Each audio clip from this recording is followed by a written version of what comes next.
Hi Siddharth, it must have been very tiring to be the last person to be interviewed. Are you okay? It is quite not actually. I'm an extroverted person by nature, so it happens that I interact with people around me. I often find talking on the similarities that I have with them, and it's fortunate that a lot of people here belong to the same background as mine. Many are engineers, and many of them work from IT. And there's this one particular person who just got interviewed by the same panel, just before me. He also belongs to the finance background, so we happen to talk a lot. Until the moment he left the room, I'm occupied till then. Okay. When did you come to the center? I happened to come around 12:30, and it's been 5 hours since then. So yeah. Okay. So did you have any lunch?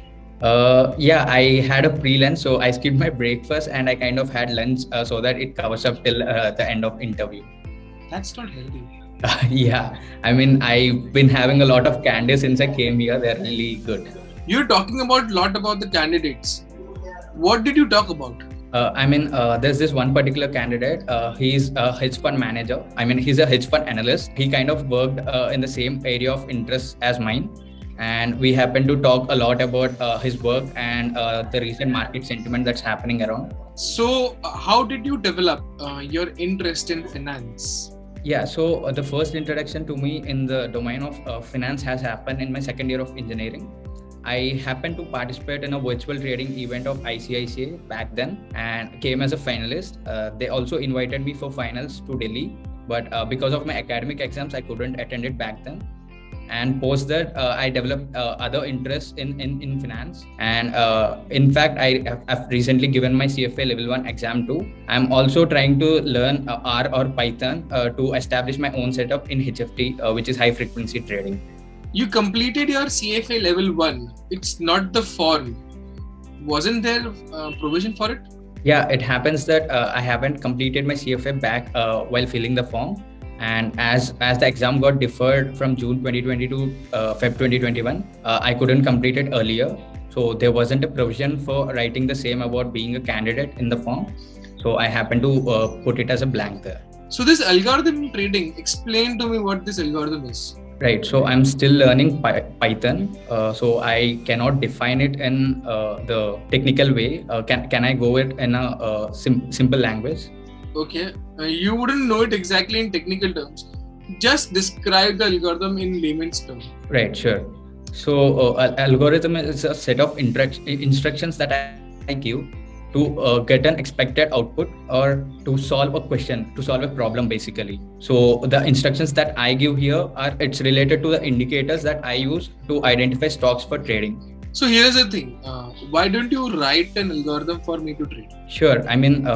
I cannot write an algorithm, but there are few strategies of mine that I use for trading. Is it okay that I say about the strategy? Yeah, you can describe the strategies too.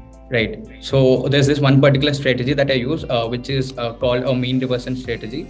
So basically what I use in it is a few indicators where the first indicator being the stocks which are on a constant rise for the past 3 days and been trading at a 3% higher to previous day closing. The stock also needs to have an increasing volume for all the 3 days. And essentially it should trade on an average with the price raising about 200-day moving average every day. Why only 200-day moving average? Yeah, so there's this thing called a golden cross, which technical analysts use. So the golden cross essentially means that each moving average, so there's a 50-day moving average, there's a 100-day moving average and a 200-day moving average. So each of these essentially gives a preference to the time frame.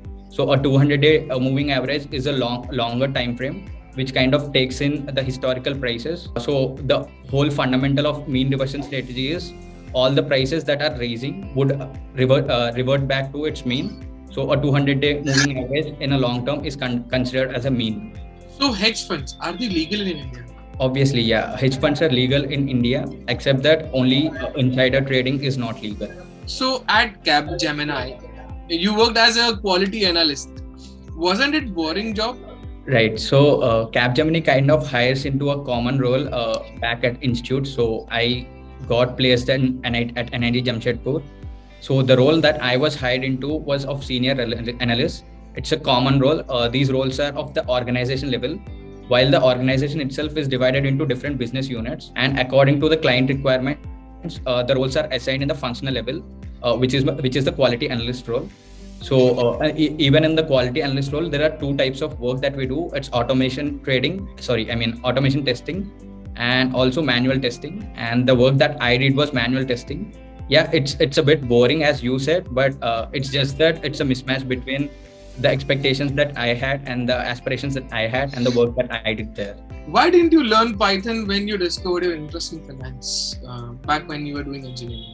Right. So to be honest, I kind of got the interest in finance back in my third year, and that's when my academic graph to increase exponentially, as I've given a lot of time on my academics and improved my pointer too.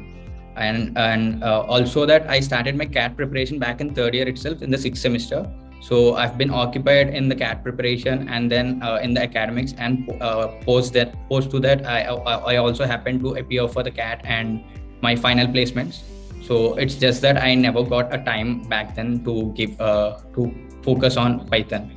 So you left Capgemini just after 10 months of joining the company. How did it impact you and your parents when you made this decision? And was CAT always on your mind when you made this decision? Right. So my father always supported me to take decisions independently.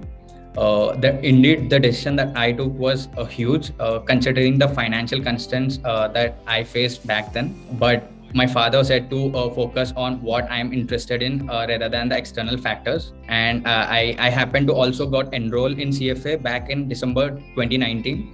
I wanted to check if it is viable for me to be prepared by June 2020. And I understood that I'm confident enough to do the same and complete level 2 by November 2020. So I resigned from my current job and I happened to apply for other firms too. But then Corona happened and I couldn't enter into any other firms.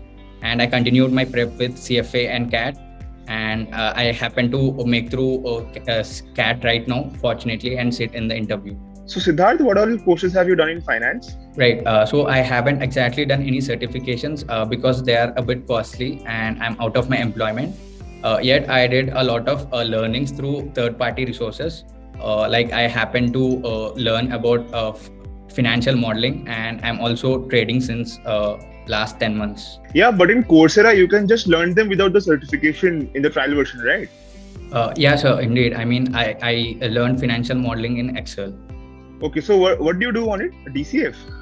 Yeah, so I happened to learn a discounted cash flow analysis and mergers and acquisitions models. All right. So tell me the denominator in the DCF model.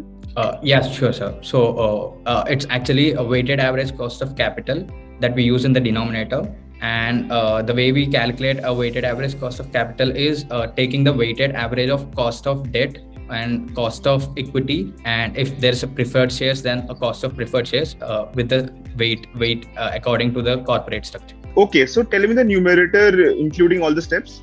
Yeah, sure, sir. So the numerator would include EBITDA, which is earning before interest, tax, depreciation, and amortization. And we would be calculating a free cash flow from EBITDA. No, I think there will be another term, no? Yeah, sure, sir. I mean, I kind of missed the change in working capital. So we would be removing the change in working capital from EBITDA to arrive upon the free cash flow. Working capital? Yeah. Okay. So just put it in much easier words. The free cash flow to the firm would be the EBITDA and removing the change in working capital from it. Okay, so tell me about the current market scenario. Sure, sir. So I would consider the current Indian markets to be overhanging or in a consolidation phase. The reason being, FIIs have been entering into the markets long since the corona pandemic started. And if we see the recent trend in February and January and February of 2021, they almost exited around 8,000 crores in positions. So I would say the consolidation phase would be following for the next entire year. So Siddharth, finance is fine, but I want to know something which is not from your education background, right? So what are you, tell me about your hobbies? So do you like to read news? Are you interested in politics? Right. So I happen to be into gaming since my childhood. So there's this one particular game, Dota 2, which I participated even in my undergraduation too. This game is also part of the Asian Games under the Medal Games. So I'm looking forward to participate in it. Interesting. I haven't heard of any digital games to be a part of the Asian Games. Yeah, sir. Actually, it is part of the Asian Games. I consider gaming to be part of my life since a long time, and it is something that have changed me to the person I am right now. So yeah. Right. So, can you quickly explain the GameStop issue? Yeah, sure, sir. So the GameStop saga started in November 2019. GameStop is basically a retail store which sells video games through its brick and mortar stores, and the valuation of the retail chain is considered pretty low.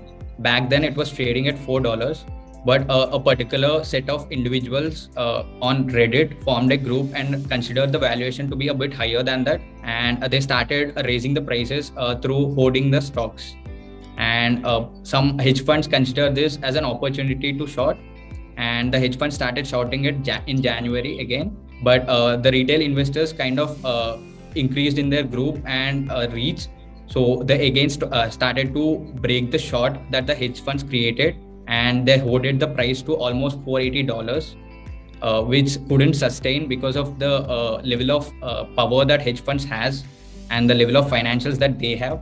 So it kind of ended again where it started around $40, and a lot of loss has been faced by the retail investors, particularly Robinhood investors. If you kind of heard about the Robinhood app on US, they kind of even banned the trading for this particular GameStop stock since January.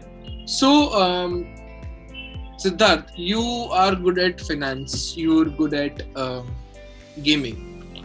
Answer me this. Explain me the financials that goes through when it comes to East Godavari. Right. So I actually belong to East Godavari, sir. I mean, being born and brought up there, I never considered the financial terms exactly. I'm much aware of the culture there.